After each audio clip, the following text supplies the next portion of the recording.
प्रिय मित्रों नमस्कारम। आज हम चर्चा करने वाले हैं त्रियक ताड़ासन के ऊपर। तो हम आपको बताने वाले हैं त्रियक ताड़ासन किस प्रकार से किया जाता है और इसे किस किस प्रकार से कर सकते हैं। पहले स्थान पर हम आपको प्राचीन विधि बताएंगे और द्वितीय स्थान पर सामान्य विधि बताएंगे, यानी जो लोगों के हिसाब से है। और आप भी देखिए कि किस विधि में किस प्रकार के लाभ प्राप्त होते हैं। यानी किसी भी विधि को किसी भी प्रकार से कीजिए, किंतु उसमें सांसों का बहुत ही ज़्यादा ध्यान रखने की अत्यधिक आवश्यकता होती है, तभी त्रियक ताड़ासन आपको लाभ पहुंचाएगा। सबसे पूर्व में आप खड़े हो जाइए और आप अपने जो है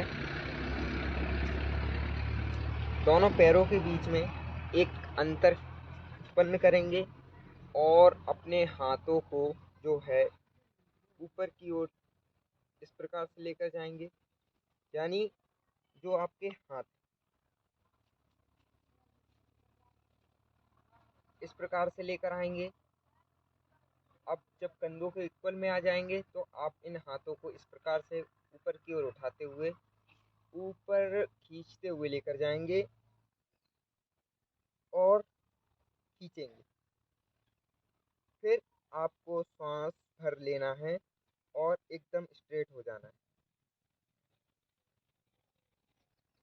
फिर आपको सांस भरे हुए अवस्था में इस प्रकार से झुकना है। पहले दाहिनी ओर झुकेंगे,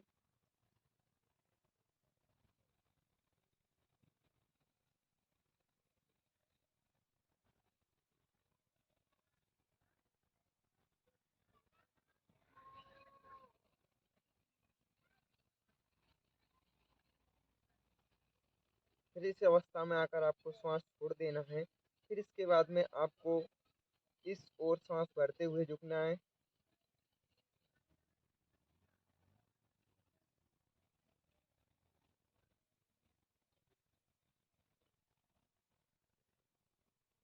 श्वास का अत्यधिक ध्यान रखिए और आपको जो है एकदम सीधे ही झुकना है।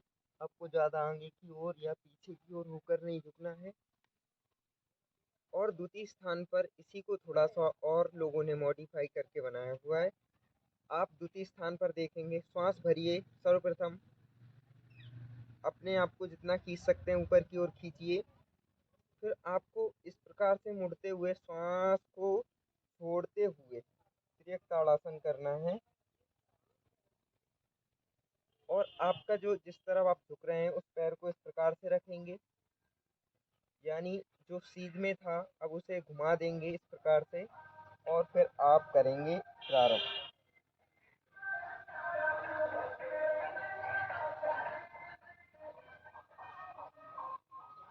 फिर आप श्वास को भरेंगे, यहाँ पर आके आपको श्वास भर लेना है। फिर आप श्वास को छोड़ते हुए इस पैर को घुमाते हुए फिर नीचे की ओर जाएंगे।